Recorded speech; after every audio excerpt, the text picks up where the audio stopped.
আসসালামু আলাইকুম, welcome back to my channel video learning house. আশা করি আপনারা সবাই ভালো আছেন। আজ আমি আবার হাজির হলাম নতুন একটি ভিডিও নিয়ে। আজকে আমি আপনাদের সাথে শেয়ার করব হ্যাভিং টু এর ব্যবহার। এই হ্যাভিং টু ব্যবহার করে আমরা কিভাবে বিভিন্ন সেন্টেন্স মেক করব সেটাই আজকে আমি আপনাদের সাথে শেয়ার করব। আরেকটা কথা বলি যে হ্যাভিং টু দিয়ে আমরা যে প্রায় প্রতিদিন বিভিন্ন রকম কথাবার্তা বলে থাকি, আমরা হয়তো অনেকেই জানি না, কারণ অনেকে আমরা হ্যাভিং টু এর ব্যবহার জানি না, এই জন্য আমরা জানি না যে কিভাবে আমরা এই ইংলিশে এই হ্যাভিং টু দিয়ে সেন্টেন্স মেক করব। যেমন দেখেন, আমাদের প্রায় বলতে হয় আমাকে কি করতে হচ্ছে, আমাকে রান্না করতে হচ্ছে, আমাকে প্রতিদিন স্কুলে যেতে হচ্ছে, আমাকে ঘুমাতে হচ্ছে। এই কথাগুলো বলতে গেলে কেমন হচ্ছে, ঘুমাতে হচ্ছে বাধ্যবাধকতা বোঝাচ্ছে, আবার কি কন্টিনিউয়াস বোঝাচ্ছে। তো অনেকে ভাববে যে এটা আসলে কোন সেন্টেন্সের মধ্যে পড়ে, প্রেজেন্ট টেন্স না পাস্ট টেন্স কিভাবে। যেমন কি আমি খাচ্ছি, আই অ্যাম ইটিং, কিন্তু আমাকে খেতে হচ্ছে। আমি খাচ্ছি হচ্ছে আই অ্যাম ইটিং, সে খাচ্ছে হি ইজ ইটিং, তারা খাচ্ছে দে আর ইটিং। তারপর কি তারা পড়তেছে দে আর স্টাডিং, আমি পড়তেছি তাহলে কি হচ্ছে আই এম স্টাডিং, সে পড়ছে হি ইজ স্টাডিং। ওকে, বা সে কি করতেছে, সে ছবি আঁকতেছে he is drawing a picture, I am drawing a picture, they are drawing a picture. কিন্তু যখন বলছে তাকে ছবি আঁকতে হচ্ছে, তাকে খেলতে হচ্ছে, তাকে ঘুমাতে হচ্ছে, মানে দেখেন ঘুমাতে হচ্ছে একটা বাধ্যবাধকতা বোঝাচ্ছে, আবার এখানে কি আছে একটা কন্টিনিউয়াস টেন্স বোঝাচ্ছে। তো এটা কোনো টেন্সের মধ্যে পড়ে না, যে যখন তার জন্য কি হচ্ছে অনেকে কনফিউশনে পড়ে যায় যে আমাকে করতে হচ্ছে, খেতে হচ্ছে, ঘুমাতে হচ্ছে, আমরা কোন টেন্সে কিভাবে করব। তো বন্ধুরা, আশা করি আজকে আপনি যদি এই ভিডিওটি ভালোভাবে মনোযোগ সহকারে দেখেন, তাহলে এই ধরনের সেন্টেন্স মেক করতে যে আর আপনাকে কখনোই বিড়ম্বনার মুখোমুখি হতে হবে না। তো চলুন শুরু করি। দেখেন এখানে আমি লিখছি কি I am having to, he is having to, they are having to. তাহলে আমি প্রথমে আপনাদের বলছি কি যে হ্যাভিং টু এর ব্যবহার আমি আপনাদের বলছি, আজকে আমি আপনাদেরকে দেখাবো হ্যাভিং টু এর ব্যবহার।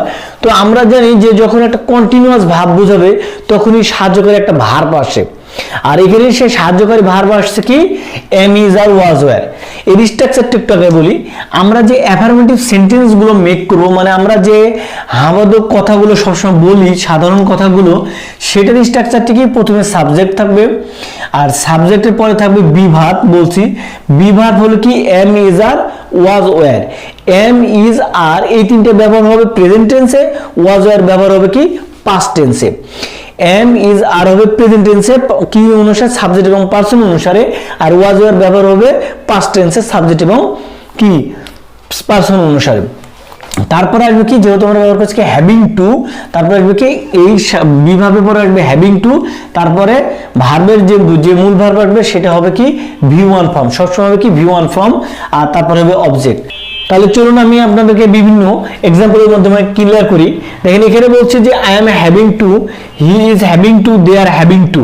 তাহলে আমি যদি বলি আমাকে কি রান্না করতে হচ্ছে, আমাকে রান্না করতে হচ্ছে, তাহলে কিভাবে বলবো আমাকে রান্না করতে হচ্ছে, এটা বলতে হলে I am having to cook, I am having to cook, আমাকে রান্না করতে হচ্ছে।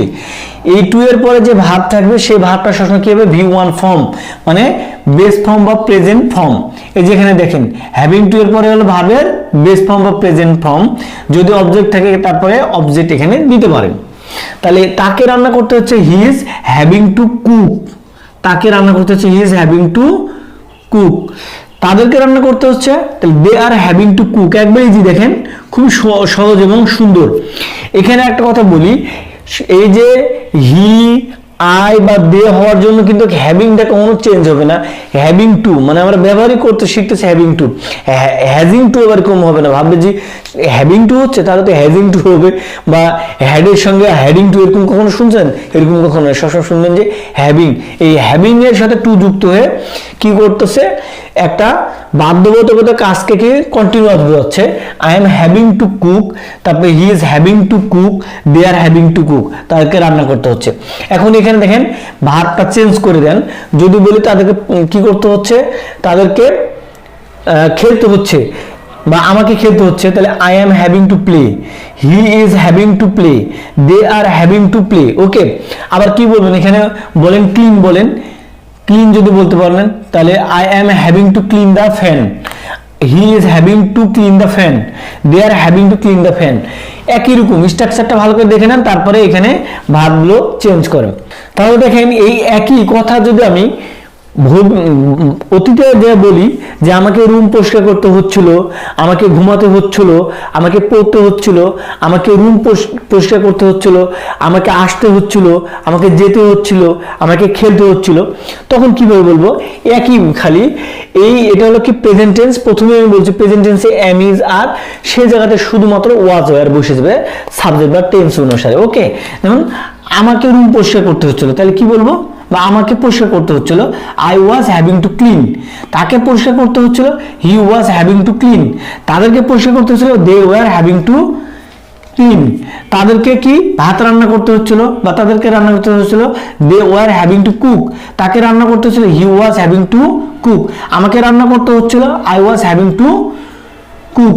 তারপর আমাকে খেলতে হচ্ছিল, I was having to play. তাকে খেলতে হচ্ছিল, he was having to play, they were having to play. বুঝতে পারছেন? এই স্ট্রাকচারটা দেখে আপনারা কি করতেছেন, এখানে ভি ভার্বটা চেঞ্জ করে সেন্টেন্স অনুসারে চেঞ্জ করে আর সাবজেক্ট অনুসারে কোন ভার্ব হবে সেটা বসায় বিভিন্ন সেন্টেন্স মেক করতে পারবেন। তো দেখেন, এখন আমি আপনাদেরকে দেখাবো কিভাবে ইন্টারোগেটিভ সেন্টেন্স করবেন বা নেগেটিভ। প্রথমে আমি দেখাবো নেগেটিভ সেন্টেন্স, যে আমাকে রান্না করতে হচ্ছে না। একজন বলছে তোমাকে কি এখনো রান্না করতে হচ্ছে? না না না, আমাকে তো এখন আর রান্না করতে হচ্ছে না। বা তোমাকে কি রুম এখনো পরিষ্কার করতে হচ্ছে? না, আমাকে আর রুম পরিষ্কার করতে হচ্ছে না। তোমাকে কি এখনো স্কুলে যেতে হচ্ছে? বা তোমাকে কি এখনো ইউনিভার্সিটিতে যেতে হচ্ছে? তোমাকে কি এখনো অফিসে যেতে হচ্ছে? তাহলে কিভাবে বলবো? যে যখন বলছে যে আমাকে এখন স্কুলে যেতে হচ্ছে, মানে প্রশ্ন, যদি প্রশ্ন করি তাহলে কিভাবে? তোমাকে কি এখনো স্কুলে বা অফিসে যেতে হচ্ছে? তাহলে কি সেই জায়গাটা বা এটাই আপনি করতে পারেন। এই সেন্টেন্সটাকে আমি আপনাকে প্রশ্ন করে দেখাই, তাহলে আপনাদের কাছে আরো একটু ইজি হবে। যে I am having to cook, আমাকে রান্না করতে হচ্ছে। এখন যদি এটা প্রশ্ন করতে চান, আমাকে কি রান্না করতে হচ্ছে, আমাকে কি রান্না করতে হচ্ছে, তাহলে এটা কিভাবে করবেন? এখানে হলো এই সাবজেক্টের ভার্বটা সাবজেক্টের আগে আসবে। কিভাবে? Am I having to cook. Am I having to cook, আমাকে কি রান্না করতে হচ্ছে। যদি এরকম সেন্টেন্স হয় না, যে আমাকে নিজে নিজে প্রশ্ন হয় না, তো মানে দেখানোর খাতিরে আমি বলতেছি যে আমাকে কি রান্না করতে হচ্ছে, তাহলে তুমি তাকে কি রান্না করতে হচ্ছে, তাহলে কি হবে?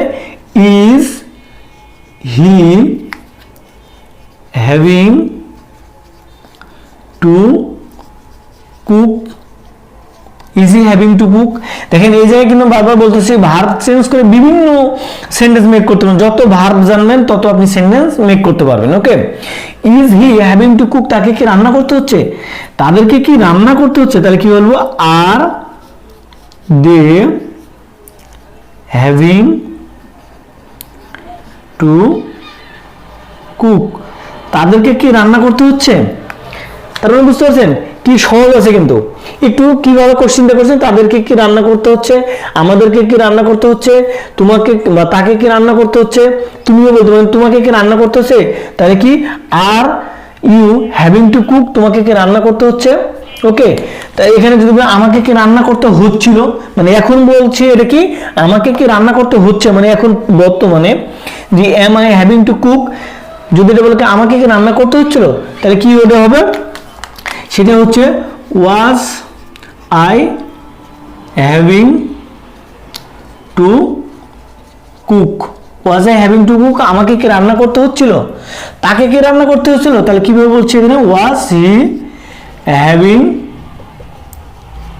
টু কুক, তাকে কি রান্না করতে হচ্ছিল, তাদেরকে কি রান্না করতে হচ্ছিল, তাহলে কি হবে? Were they having to cook, were they having to cook, তাদেরকে কি রান্না করতে হচ্ছিল। সহজ আছে কিন্তু। এখন কি করেন আপনারা? এই জায়গায় ভার্ব চেঞ্জ করেন, সাবজেক্ট চেঞ্জ করেন। ঠিক আছে, যদি বলি কি এখানে কি তোমাকে কি স্কুলে যেতে হচ্ছিল, was you having to go to university বা স্কুল। তোমাকে কি অফিসে যেতে হচ্ছিল, was you having to go to office. তোমাকে কি কি তোমার মাকে সাহায্য করতে হচ্ছিল, ওয়াজ ইউ, না সরি ইউ হলে তো ওয়াজ হবে না, সেখানে কি ওয়ার, তাহলে ওয়ার ইউ হ্যাভিং টু কি অ্যাসিস্ট ইউর মম বা মাদার বা তোমাকে কি রুম পরিষ্কার করতে হচ্ছিল, were you having to clean the room, তাদেরকে কি রুম পরিষ্কার করতে হচ্ছিল, were they having to clean the room. এভাবে কি বিভিন্ন প্রশ্ন জিজ্ঞাসা করতে পারবেন। তাহলে এর স্ট্রাকচারটা কি হচ্ছে, শুধু বি ভার্বটা সামনে চলে আসতেছে, বি ভার্ব প্রথমে চলে আসলো, তারপর বসছে সাবজেক্ট, তারপরে আসছে হ্যাভিং টু, তারপর আসছে হ্যাভিং টু, তারপরে ভার্বের সবসময় V1 ফর্ম বা বেস ফর্ম, তারপরে অবজেক্ট থাকলে অবজেক্ট বা আদার যা হবে এক্সটেনশন। ওকে, এটা হলো কি ইন্টারোগেটিভ সেন্টেন্স। এখন যদি আমরা নেগেটিভ সেন্টেন্স মেক করতে চাই, এটাকে নেগেটিভ করতে যাই, তাহলে কিভাবে বলবো, প্রশ্ন করতেছে am I having to cook, আমাকে কি রান্না করতে হচ্ছে, am I having to cook, আমাকে কি রান্না করতে হচ্ছে, বা is he having to cook, are you having to cook, তোমাকে কি রান্না করতে হচ্ছে। তো এটার উত্তর যদি বলি, আমি যদি বলি যে হ্যাঁ আমাকে রান্না করতে হচ্ছে, তাহলে তো আমি বলতেছি yes I am having to cook, I am having to cook, আমাকে রান্না করতে হচ্ছে। আর যদি আমি বলি যে না আমাকে রান্না করতে হচ্ছে না, আমাকে রান্না করতে হচ্ছে না, তখন কিভাবে বলবো যে আমাকে রান্না করতে হচ্ছে না, I am not having to cook. দেখেন আমি কিন্তু একটাই ভার্ব দিয়ে বিয়ে করছি, আপনারা ভার্ব চেঞ্জ করে করে সেন্টেন্স মেক করবেন। আমাকে রান্না করতে হচ্ছে না, I am not having to cook, আমাকে রান্না করতে হচ্ছে না, তাকে রান্না করতে হচ্ছে না, তাহলে কিভাবে হবে, হি is not having to cook, তাকে রান্না করতে হচ্ছে না, তাদেরকে রান্না করতে হচ্ছে না, তাহলে কিভাবে হবে, they are not having to cook, তাদেরকে রান্না করতে হচ্ছে না। এটার একটা সহজ, দেখেন আবার একটু আমি রিক্যাপ করে দিই এটার, যে আমাকে রান্না করতে হচ্ছে, I am having to cook, তোমাকে রান্না করতে হচ্ছে, you are having to cook, তাদেরকে রান্না করতে হচ্ছে, they are having to cook. এখন দেখেন যখন প্রশ্ন করছে কেউ তোমাকে কি রান্না করতে হচ্ছে, তাহলে কিভাবে প্রশ্ন করতে হবে, তোমাকে কি রান্না করতে হচ্ছে, তাহলে এখানে যে প্রশ্ন করে তাহলে কি হচ্ছে, are you having to cook, তোমাকে কি রান্না করতে হচ্ছে, আমাকে কি রান্না করতে হচ্ছে, am I having to cook, তাকে কি রান্না করতে হচ্ছে, he having to cook. Okay, তাহলে এটা কি বলছে, প্রশ্ন করছে, এই প্রশ্নের যদি অ্যান্সার আমার যদি এই ইয়েস হয়, তাহলে তো আমি সেটা আগেই বলে দিয়েছি যে আমাকে রান্না করতে হচ্ছে। আর যদি নেগেটিভ হয় তাহলে কি, যদি হচ্ছে যে না আমাকে রান্না করতে হচ্ছে না, তাহলে কিভাবে বলবো, I am not having to cook, আমাকে রান্না করতে হচ্ছে না, তাকে রান্না করতে হচ্ছে না, he is not having to cook, তোমাকে রান্না করতেছে না, you are not having to cook. আশা করি বুঝতে পারছেন।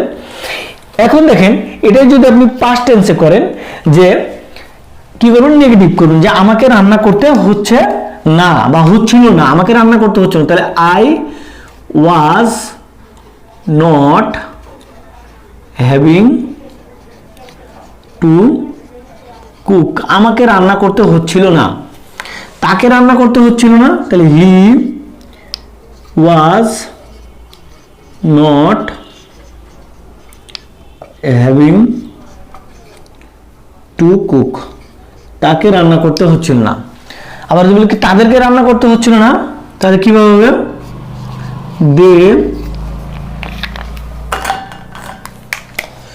দে were not having to cook, তাদেরকে রান্না করতে হচ্ছে না, they were not having to cook.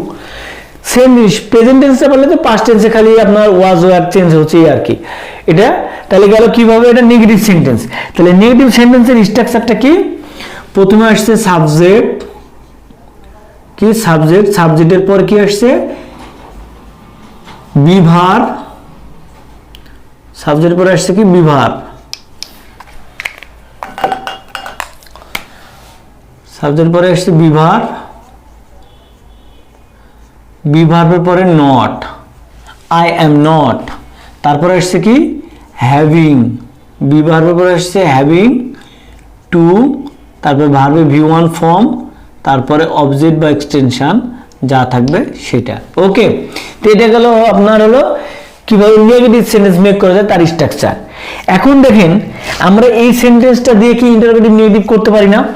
যে আমাকে কি ভাত রান্না করতে হচ্ছে না, মানে কথা কেউ যদি বলে এই তোমাকে কি আর ভাত রান্না করতে হচ্ছে না, মানে দেখা যাচ্ছে আমি যখন আসছিলাম বা আগে কেউ কখনো আসছে এসে দেখছে যে রুমকে প্রতিদিন ভাত রান্না করতে হতো বা প্রতিদিন রুম পরিষ্কার করতে হতো, তো আজকে এসে দেখছে যে সে রুম পরিষ্কার করতেছে না, বসে আছে, তখন একটা আজকে তোমাকে কি আর রুম পরিষ্কার করতে হচ্ছে না, বা তোমাকে কি আর স্কুলে যেতে হচ্ছে না, মানে বাসায় আছে স্কুলে যাচ্ছে না, তখনই কথা বলছে তোমাকে কি আর স্কুলে যেতে হচ্ছে না, বা তোমাকে রুম পরিষ্কার করতে হচ্ছে না, তোমাকে কি রান্না করতে হচ্ছে না, মানে ইন্টারোগেটিভ নেগেটিভ করলে কিভাবে আমরা করব দেখেন, এখান থেকে করতে পারেন ইজিলি। কিভাবে? এখানে যে M I not, am I not having to cook, আমাকে কি রান্না করতে হচ্ছে না, am I not having to cook? ওকে, কারণ দেখেন এই যে এর মতো খালি am I, এটা যেমন কি করছে প্রশ্ন করছিল আমাকে কি রান্না করতে হচ্ছে, আর আমাকে কি রান্না করতে হচ্ছে না, এই I এর পরে শুধু একটা নট বসে যাচ্ছে। ওকে, am I not having to cook, তাহলে তাকে কি রান্না করতে হচ্ছে না, তাহলে is he not having to cook, তাকে কি রান্না করতে হচ্ছে না, তাদেরকে কি রান্না করতে হচ্ছে না, তাহলে are they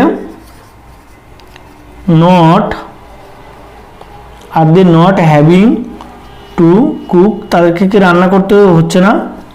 ওকে, একইভাবে যদি আপনি পাস্ট টেন্সে করতে যান শুধু কি হচ্ছে ভার্বটা সাহায্যের ভার্বটা চেঞ্জ হয়ে যাচ্ছে, was I not having to cook, আমাকে কি রান্না করতে হচ্ছে না, cook, তাকে কি রান্না করতে হচ্ছে না, was he having to cook, তাকে কি রান্না করতে হচ্ছিল না, তাদেরকে কি রান্না করতে হচ্ছিল না, তাহলে were they not having to cook, তাদেরকে কি রান্না করতে হচ্ছিল না, এটা হলো পাস্টে, এটা হলো প্রেজেন্ট টেন্সে। তো এইভাবে দেখেন আমি স্ট্রাকচারটাকে একটু লিখে দিই। কি হচ্ছে প্রথমে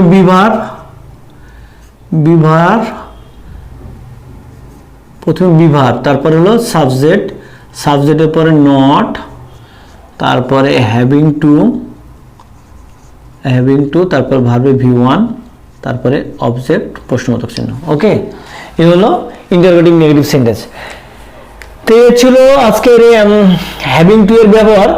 আমি অ্যাফার্মেটিভ, ইন্টারোগেটিভ নেগেটিভ এবং ইন্টারোগেটিভ নেগেটিভ সবগুলোই সেন্টেন্স দেখাইছি।